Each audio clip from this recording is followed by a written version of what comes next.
watch me. Bonjour, bonsoir tout le monde, je suis ravie de vous retrouver aujourd'hui pour une nouvelle vidéo en voix off. Je suis désolée, ça va être comme ça cette semaine. Je suis à nouveau envahie par les travaux dans mon immeuble. Donc la journée, c'est mort et le soir, je suis trop claquée pour filmer. Veuillez m'excuser. Donc aujourd'hui au programme, les fiançailles d'Harry Styles et Zoé Kravitz, ainsi que la réaction inattendue de Channing Tatum, les nouvelles révélations de Lisa Kudrow concernant le tournage de Friends, notamment le comportement de certains scénaristes principalement. Également, justice rendue pour Matthew Perry par rapport à la kétamine Queen. Et pour finir, des nouvelles du divorce qui n'en finit pas entre Angelina Jolie et Brad Pitt. On a des nouvelles concernant la bataille acharnée qu'ils se livrent par rapport au vignoble. Voilà les amis, donc pour commencer, Harry Styles et Zoé Kravitz sont fiancés, enfin du moins seraient fiancés, 8 mois après avoir été aperçus ensemble pour la première fois. Une source aurait confirmé à People que Harry et Zoé ont annoncé leur fiançailles à un cercle restreint d'amis et que Zoé a fièrement exhibé sa bague. Les rumeurs de fiançailles ont commencé après que Zoé ait été aperçue portant une bague imposante à l'annulaire alors qu'elle embrassait Harry à Londres sur des photos publiées par The Sun le 21 avril dernier. Elle avait déjà été vue avec cette bague lors d'une soirée avec Harry le 19 avril et c'est donc Page Six qui a été le premier média à annoncer leur fiançailles. Alors petit retour en arrière, le couple est aperçu pour la première fois ensemble en août 2025, bras dessus bras dessous à Rome. Le lendemain, il y a le compte 2 mois qui rapportait qu'ils avaient été vus en train de s'embrasser chez Ritaz à Londres la semaine d'avant. Et à l'époque, une source avait confié à People que l'ancien chanteur des One Direction, pour rappel donc Harry Styles, passait du temps avec Zoé pendant sa tournée promotionnelle pour Caught Stealing. Depuis, le couple a été aperçu ensemble à plusieurs reprises, notamment à Londres ainsi qu'à New York. Et en décembre 2025, il y avait une autre source qui avait confié toujours à People que le couple filait le parfait amour. Donc, je cite ce que rapporte cette source. Harry a passé de longs séjours à Rome cette année. Zoé l'a rejoint à plusieurs reprises depuis la fin de l'été. Lorsqu'ils sont à Rome, ils profitent de leur intimité et apprécient les plaisirs simples. Ils se promènent tranquillement, retrouvent leurs amis et mènent une vie très détendue. Ils ont une excellente entente. En février, il y avait une autre source qui confiait que Zoé prévoyait de rejoindre Harry pour sa prochaine tournée mondiale Together Together, qui devrait très bientôt débuter là en mai et se poursuivre jusqu'à la fin de l'année quand ce sera opportun. Toujours d'après cette source, elle dit leurs emplois du temps sont tous les deux très chargés et ne coïncident pas toujours. Ils semblent très sérieux et tiennent à privilégier les moments passés ensemble. Ils semblent également avoir construit une vie commune qui leur apporte un réel plaisir. Leurs proches ont déjà fait part de leurs impressions positives sur leur relation. Une source avait notamment confié que le père de Zoé Kravitz, Lenny Kravitz, avait beaucoup apprécié sa rencontre avec Harry Styles. Il avait rejoint sa fille et Harry pour déjeuner à New York en septembre 2025 et toujours selon des sources, les amis de Lenny disent qu'il est très protecteur envers Zoé, mais il semblait vraiment apprécier sa rencontre avec Harry. D'après ce que les gens ont pu constater, il a trouvé Harry poli, simple et sincèrement intéressé par la famille. Les proches savent que Lenny a toujours souhaité que Zoé soit avec quelqu'un qui la respecte et il semble que ce soit le cas avec Harry. Ils ont beaucoup ri pendant le déjeuner et il était clair que Lenny appréciait l'humour d'Harry. Il aime quand quelqu'un sait détendre l'atmosphère. Alors, ce ne sont pas les premières fiançailles de Zoé Kravitz, ni son premier mariage, si toutefois elle épouse bien Harry. En 2019, elle avait épousé l'acteur Karl Glossman, mais ils se sont séparés après seulement 18 mois de mariage. Le divorce de Zoé et Karl a été prononcé en 2021, année où des rumeurs de relations avec Channing Tatum ont commencé à circuler. Ils sont donc sortis ensemble. Zoé et Channing formaient un couple très apprécié des fans et en octobre 2023, ils se sont fiancés après 2 ans de relation. Ils avaient même fait un film ensemble, c'était Zoé en fait qui était la réalisatrice, Blink Twice, que je vous recommande d'ailleurs chaudement. Cependant, ils ne se sont jamais mariés et ils se sont séparés en octobre 2024. D'après des sources, ils étaient simplement à des étapes différentes de leur vie et depuis leur séparation, Channing fréquente désormais le mannequin Inka Williams, âgé de 26 ans, et de son côté, Zoé ne dit que du bien sur Channing, déclarant notamment en 2025 « Je tiens beaucoup à lui ». Mais les internautes détectives du net ont remarqué que le 27 avril, donc le jour où on a appris les fiançailles de Zoé et Harry, eh bien Channing aurait posté des messages qui apparemment seraient des espèces d'appels de phare envers les fiançailles de Zoé et Harry. Alors il a posté en story plusieurs petites choses qui ont relevé l'attention, notamment un poème de l'écrivain John Rodell qui traite du conflit entre le cœur et le cerveau. Donc je vous cite l'extrait du poème qu'il a posté. « Mon cerveau et mon cœur ont divorcé il y a 10 ans, chacun se demandant qui était responsable du désastre que je suis devenue. Finalement, ils ne pouvaient plus se côtoyer. » Donc c'était un extrait en fait, il a repartagé si vous voulez un post de ce poète et le post en entier, donc le poème en entier, ça donnait « Maintenant ma tête et mon cœur se partagent la garde de moi, ils se reprochent mutuellement l'état de ma vie, il y a eu beaucoup de cris et de pleurs, alors ces derniers temps j'ai passé beaucoup de temps avec mon intuition qui me sert de thérapeute officiel. » Et après ça dit que le cœur est toujours triste à cause de quelque chose qui s'est passé hier, tandis que la tête est toujours inquiète à cause de quelque chose qui pourrait arriver demain. Et plus tard dans la journée, il a reposté notamment une vidéo où on montre des gens se taper dessus avec des frites de piscine, vous savez les frites en mousse là, dans la rue, et il avait marqué en légende « Nouvel outil thérapeutique découvert, je pourrais bien faire ça à New York, comme ça, sans prévenir, ça a l'air tellement amusant. » Alors, pour ceux qui suivent les stories de Channing, bon, il a l'habitude de partager des choses qu'il trouve drôles ou pertinentes, donc ce type de publication en soi, ça n'a rien d'inhabituel de sa part. Mais, encore une fois, les internautes s'attardent sur le timing et se demandent si ces dernières publications ne seraient pas une réponse à la fois, selon eux, gênante et hilarante au gros titre concernant les fiançailles de Zoé et Harry. Alors, je vous cite ce que j'ai pu relever des internautes. « Il faut étudier l'attrait que cette femme exerce sur ces hommes. Elle fait en sorte que Channing poste sur Instagram comme un ado des années 2000. Comment a-t-il pu trouver un post aussi typique de 2014 ?» Donc ça se fout de sa gueule, voilà. Et ils ont également fait un parallèle entre ces stories et également celle de Tom Brady en 2024. Ils ont quand même été chercher loin. Alors, il avait effectivement posté des choses après l'annonce de la grossesse de son ex-femme Gisèle Bündchen avec son nouveau compagnon. Donc, sur Reddit, on pouvait voir des commentaires du style « Lui et Tom Brady devraient comparer leurs publications les plus tristes sur leurs ex. Ça donne envie à Tom Brady. Il s'énerve en pleine story. Les célébrités sont comme nous, en fait. » Et la dernière story de Channing, c'était quelque chose sur l'astrologie, avec une légende expliquant que les personnes nées sous le même signe astrologique que lui-même, donc le signe du taureau, bénéficieront d'une réinitialisation bien méritée. Je trouve que c'est un peu tiré par les cheveux perso d'avoir fait des parallèles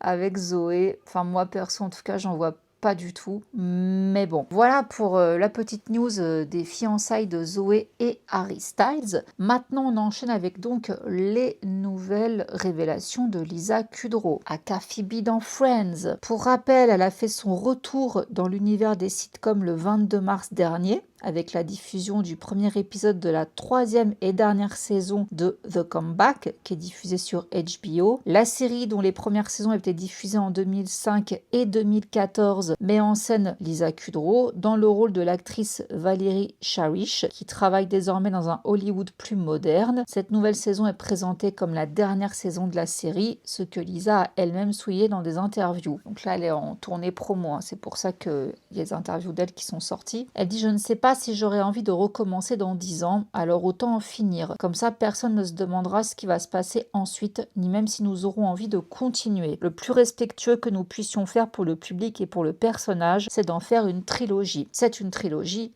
Et c'est la fin. » Dans une autre interview, elle a parlé de Friends. C'était le 23 avril. Alors Friends, vous avez toute une série de vidéos. J'ai fait une vidéo sur chaque acteur, également sur la série en elle-même. Je pense que tout le monde connaît, mais quand même un petit rappel. La série était diffusée de 1994 à 2004. Elle a été créée par David Crane, Martha Kaufman, et on avait donc Courtney Cox, Jennifer Aniston, le regretté Matthew Perry, David Schwimmer, Matt LeBlanc et donc Lisa Kudrow. Alors Lisa, qui est aujourd'hui âgée de 62 ans, a confié en interview que l'équipe de scénaristes pouvait se montrer particulièrement cruelle envers les actrices. Lisa précise: « N'oubliez pas que nous enregistrions devant 400 personnes, et si vous ratiez une réplique écrite par un auteur, ou si la réaction n'était pas celle escomptée, il pouvait dire: elle sait pas lire cette connasse, elle fait même pas d'effort, elle a foiré ma réplique. » Et on sait qu'en coulisses, les gars restaient éveillés tard à discuter de leurs fantasmes sexuels sur Jennifer et Courtney. C'était intense. Oui, ça pouvait être brutal, mais ces gars-là,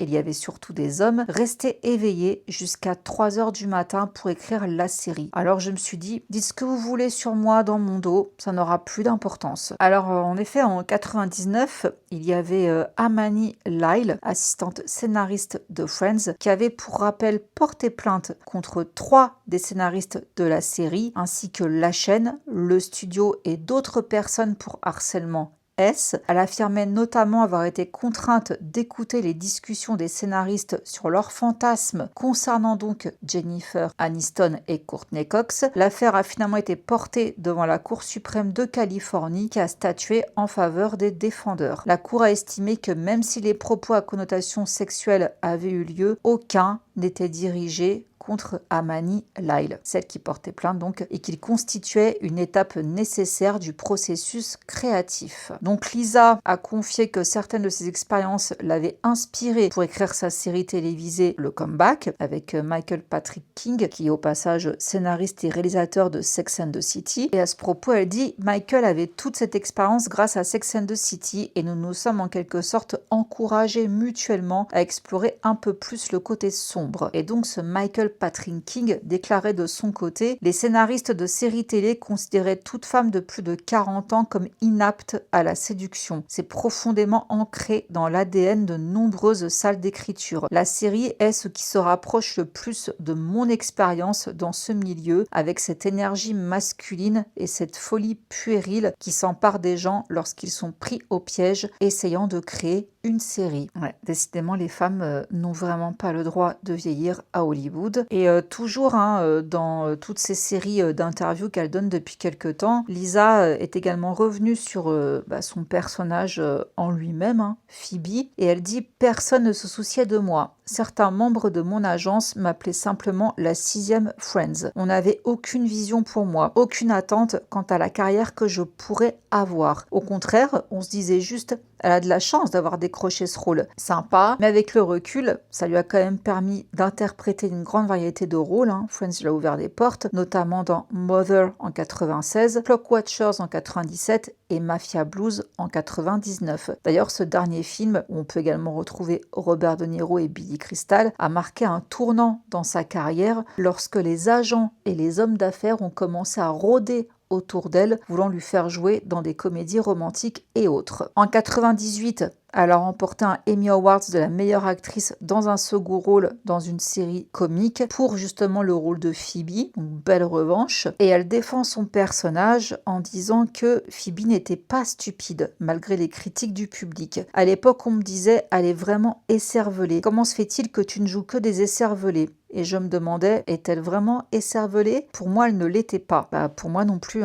Je trouve qu'elle était spé, un peu dans le trip New Age, mais non, pas bête, faut pas déconner. D'ailleurs, elle parle également des sitcoms actuels, disant qu'elle n'était pas attirée par justement pas mal de sitcoms récentes. Lorsqu'elle a été interviewée par l'actrice Lily Tomlin, il était question de savoir si elle pensait que le format était en train de mourir ou en train d'évoluer, donc le format sitcom, et elle a alors affirmé que les nouvelles comédies télévisées avaient parfois peur de faire des blagues qui pourraient mettre les gens mal à l'aise. Elle dit: j'aimerais qu'elles évoluent. 30 Rock, Seinfeld et Friends étaient vraiment drôles et très bien écrits, mais je ne suis pas attirée par les nouvelles sitcoms tournées avec plusieurs caméras devant un public car je n'y crois pas. Je ne sais pas si c'est simplement parce que j'ai vu trop de sitcoms à caméra unique, je pense qu'il faut qu'on trouve la capacité de faire des blagues. J'ai l'impression qu'on a eu trop peur de faire des blagues qui pourraient mettre les gens mal à l'aise. Et après que l'actrice Lily Tomlin a déclaré que les sitcoms multicaméra avec public ne manquaient pas de gags, Lisa affirme que les vraiment bonnes contenaient des blagues qui n'étaient pas forcément inoffensives. Ce sont des blagues du genre « je n'arrive pas à croire que tu viens de dire ça », alors que la comédie c'est la surprise.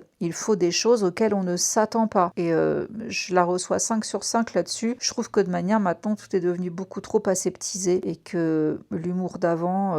on n'y a plus droit. Il y a encore des gens qui sont ouverts à ce genre d'humour. C'est juste que maintenant, ce n'est plus politiquement correct. Et je trouve, personnellement, je sais que je vais me faire taper sur les doigts, mais tant pis, hein, je suis d'une génération passée qui regrette l'humour d'avant parce qu'on pouvait rire de tout. Donc je poursuis. Lisa s'est également confiée sur ce qu'elle a ressenti en regardant Friends à nouveau après la mort de Matthew Perry. Elle le qualifie de génie. Pour rappel, Matthew, je vous ai fait 2 vidéos sur lui. Il est décédé en 2023 à l'âge de 54 ans des suites d'une overdose de kétamine. Du coup, Lisa a voulu revoir la série. Elle dit avant, je ne voyais que mes erreurs ou ce que j'aurais pu mieux faire. Mais pour la première fois, j'ai vraiment réalisé à quel point c'était génial. Je pense m'en être bien sortie, mais Jennifer et Courtney, formidables. David et Matt, ils m'ont fait mourir de rire.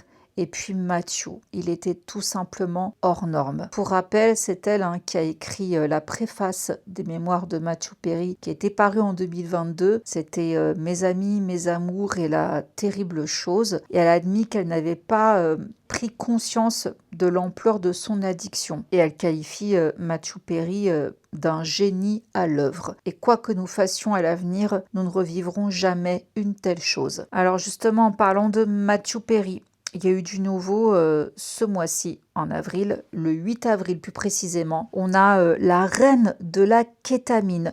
Je vous renvoie à la vidéo que j'avais faite là-dessus, si vous voulez plus de contexte sur toutes les personnes qui ont été arrêtées concernant le décès de Matthew Perry. Et il y avait notamment la reine de la kétamine, et donc elle a été condamnée à 15 ans de prison pour trafic de stupéfiants ayant entraîné la mort de Matthew Perry. Donc il s'agit de Jasvine Sangha qui a 42 ans. Elle a plaidé coupable en septembre dernier de 5 chefs d'accusation, dont celui de distribution de kétamine ayant entraîné la mort ou des blessures corporelles. Et son domicile, qui est situé à North Hollywood, était, selon l'accusation, un véritable comptoir de vente de drogue, où elle proposait un large éventail de stupéfiants à une clientèle fortunée et influente. Donc Matthew, qui luttait contre la toxicomanie depuis des années, a été retrouvé mort, comme je vous disais, dans le jacuzzi de sa maison de Los Angeles en octobre 2023, et l'enquête avait conclu que son décès était dû aux effets aigus de la kétamine. Kétamine, pour rappel, c'est un anesthésique dissociatif aux effets hallucinogènes qui ne doit être administré que par un médecin. Donc là, c'était l'heure de régler les musiciens pour Jasvine Sangha. Donc elle sanglotait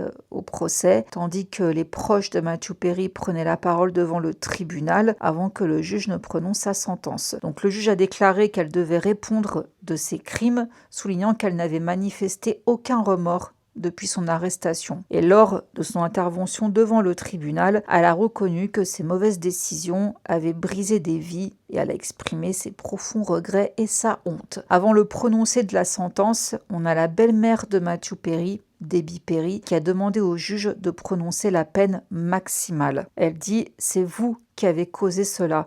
Vous qui avez le sens des affaires et la capacité de gagner de l'argent, vous avez choisi la voie qui fait souffrir. Je vous en prie, infligez à cette femme sans cœur la peine maximale afin qu'elle ne puisse plus faire de mal à d'autres familles comme la nôtre. » Alors quand on avait perquisitionné son domicile, les autorités fédérales avaient découvert des dizaines de flacons de kétamine et l'ont accusé de fournir donc cette drogue injectable depuis son entrepôt clandestin de North Hollywood, comme je vous disais tout à l'heure, depuis au moins 2019. Donc il y avait des milliers de comprimés contenant notamment de la méthamphétamine, de la coco et du Xanax. qui ont été saisies. Bon, d'abord, elle a nié les accusations, mais a accepté de plaider coupable en août, quelques semaines seulement avant le début de son procès. Donc, dans le cadre de cet accord, elle a également plaidé coupable d'avoir vendu de la kétamine à un homme nommé Cody McClory en août 2019, et ce dernier était décédé d'une overdose quelques heures après l'achat. Donc, elle risquait une peine maximale de 65 ans de prison. Bon, elle a pris beaucoup moins, hein. Elle était en prison depuis août 2024. Il y a eu plusieurs lettres de soutien pour elle qui ont été déposées au tribunal par sa famille et ses amis. Et déjà en mars dernier, ses avocats avaient demandé au juge de prononcer une peine plus clémente, arguant qu'elle avait reconnu sa responsabilité dans une affaire criminelle grave et qu'elle n'avait pas d'antécédents judiciaires. Alors pour rappel, elle n'a pas été la seule, comme je l'avais dit dans une autre vidéo, à être arrêtée. Il y a eu 5 personnes, parmi lesquelles des médecins et l'assistant de Matthew Perry, accusés par les autorités d'avoir fourni de la kétamine à Matthew, exploitant ainsi sa toxicomanie à des fins lucratives et provoquant donc sa mort par overdose. Donc les 4 autres ont également plaidé coupables. Il y avait le docteur Salvador Plasencia qui a fourni de la kétamine à Matthew dans les semaines précédant son décès. Il a été condamné à 30 mois de prison. Toujours en décembre, on a eu également le docteur Marc Chavez qui a vendu de la kétamine à Matthew.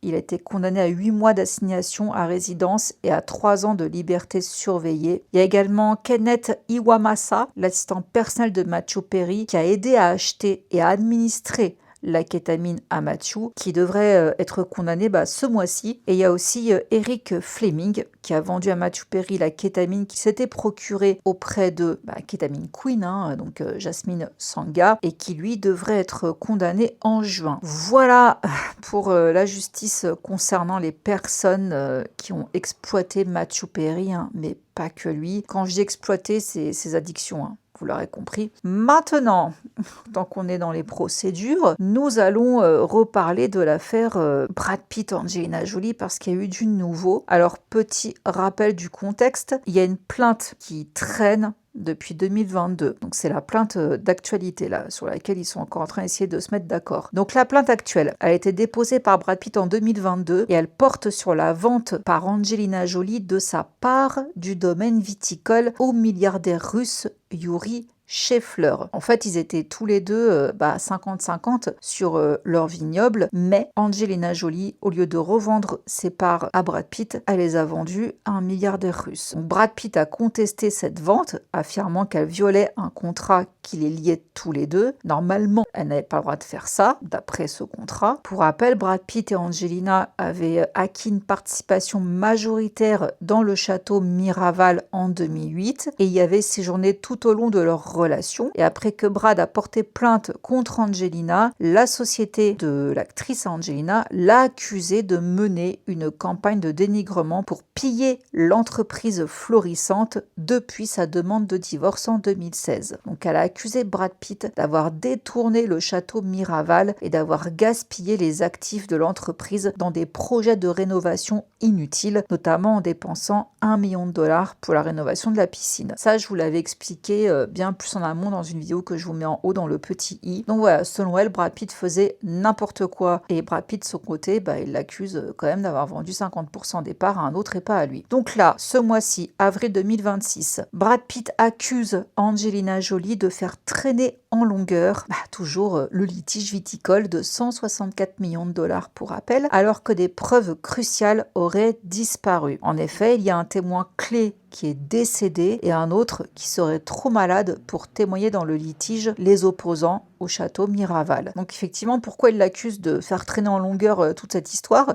Parce qu'elle a demandé un report de 9 mois jusqu'à fin 2027, alors que les deux parties continuent de s'opposer sur la question de savoir si elle a bien rompu son contrat avec lui lors de la vente de ses parts dans le vignoble, qui était donc une propriété commune. Donc oui, la personne décédée, c'était un témoin clé. c'était l'ancien gestionnaire d'affaires d'Angelina Jolie. Il s'appelait Terry Bird. Donc lui, il est mort. L'avocat d'Angelina Jolie, Laurent Schumer, est peut-être trop malade pour témoigner et c'est une raison donc supplémentaire pour laquelle un report de 9 mois de la date du procès serait préjudiciable aux plaignants. Donc l'équipe de Brad Pitt a fait valoir que ce conflit viticole persistant le prive de la jouissance paisible de sa résidence en France, en prime, mais l'équipe d'Angelina souligne que c'est une affaire très complexe et que c'est pour ça que c'est reporté. Selon les documents déposés auprès du tribunal, le dossier n'est tout simplement pas prêt. Donc là, je vous cache pas que beaucoup de personnes se disent « mais à quoi elle joue en fait ?»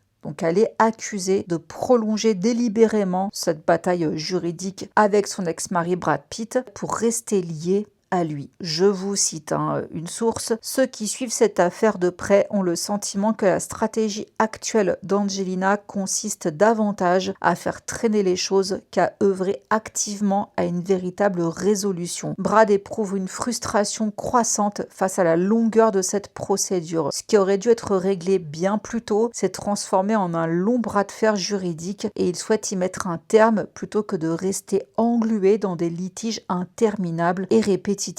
Angelina, de son côté, elle réfute les affirmations selon lesquelles un nouveau report de la procédure aurait une incidence significative sur l'affaire. Dans les documents judiciaires, elle a soutenu que Brad Pitt n'avait pas apporté la preuve que le calendrier avait affecté son utilisation de la propriété. Donc quand on dit que Brad Pitt ne peut pas jouir paisiblement de sa résidence en France, elle dit que c'est pas vrai, qu'il y est déjà. Donc il n'y a rien dans tous ces reports de procès qui l'empêchent de jouir de son bien. Donc non. Et une source proche d'Angelina a déclaré, pour elle, la priorité est de s'assurer que chaque aspect de l'affaire soit traité avec rigueur et le soin nécessaire. Elle ne considère pas qu'une légère prolongation du délai modifie les arguments principaux de manière significative, mais plutôt qu'elle permette au processus de se dérouler de façon équitable et réfléchie. Donc la première date, ça devait être février 2027, le 1er février pour être précise, mais Brad Pitt voulait accélérer la procédure, affirmant que toutes les personnes concernées devaient pouvoir tourner la page. Angelina avait auparavant suggéré une date ultérieure en novembre 2027 avant d'opter pour la proposition actuelle donc de septembre 2027. Et Brad Pitt, ça le gonfle, c'est dans longtemps quoi. Voilà, écoutez, je ne sais pas ce que vous pensez de tout ça. Pensez-vous vraiment qu'Angelina Jolie veut, excusez-moi d'expression, faire chier Brad Pitt jusqu'au bout? Vu comme ça, j'ai effectivement l'impression qu'elle cherche vraiment à jouer avec les nerfs de Brad Pitt. Parce que, à mon souvenir, quand je vous avais parlé de cette affaire la première fois, si mes souvenirs sont exacts, il lui avait proposé de racheter sa part à un montant tout à fait correct. Finalement, elle l'a vendu à quelqu'un d'autre. Forcément, ça allait foutre le bazar, ça aurait été beaucoup plus simple qu'elle lui revende ses parts et tout le monde passait à autre chose. Là, effectivement, de dire oui, mais c'est parce qu'on veut que tout soit clair, net et précis. Oui, j'ai quand même l'impression que non, effectivement, elle n'est pas pressée de se débarrasser de cette histoire. Après, peu importe ce qui s'est passé pendant leur mariage, qui a tort, qui a raison, il a été violent, pas violent, bref, là c'est encore une autre histoire. Parce qu'au final, il n'y avait pas vraiment de raison, quoi. Il lui rachetait sa part. L'affaire, elle était réglée direct. Là, ça a tout compliqué, quoi. Et ça traîne et ça traîne. Je sais pas si c'est vraiment pour rester liée à Brad Pitt qu'elle fait ça. Moi, je pense que c'est plutôt pour l'énerver, pour lui taper sur les nerfs. Mais bon, après, peut-être que j'ai tort. C'est juste ma façon de voir les choses. N'hésitez pas à me dire, vous, en commentaire, ce que vous en pensez. Dites-moi aussi ce que vous pensez de ce que Lisa Kudrow a balancé sur les scénaristes toxiques de Friends. Est-ce qu'on est étonné ? Non, bien sûr que non. Concernant la peine de prison de la Ketamine Queen, 15 ans, je trouve que c'est pas cher payé, parce qu'elle est quand même responsable de 2 morts. Alors après, je sais, ça avait créé un débat. Quand j'avais parlé de la mort de Matthew Perry, beaucoup m'avaient dit c'est de sa faute. C'est lui l'addict, peu importe auprès de qui il se fournit ces substances, c'est de sa faute. Oui, je suis d'accord, mais en l'occurrence, les personnes qui vendent ça de manière illégale, pour moi, elles sont aussi responsables, parce que c'est illégal de vendre ce genre de substance. C'est au même titre que les trafiquants de drogue, hein. Pour moi, il n'y a rien qui excuse ces gens-là, si vous voulez. Ils vendent la mort, donc moi je trouve que 15 ans, c'est rien. Ce n'est que mon humble avis. N'hésitez pas à me donner le vôtre en commentaire. Je vous laisse, je vous fais plein de gros bisous et je vous dis à dimanche. Ciao. Undercover on the beat, so twerk it, bitch.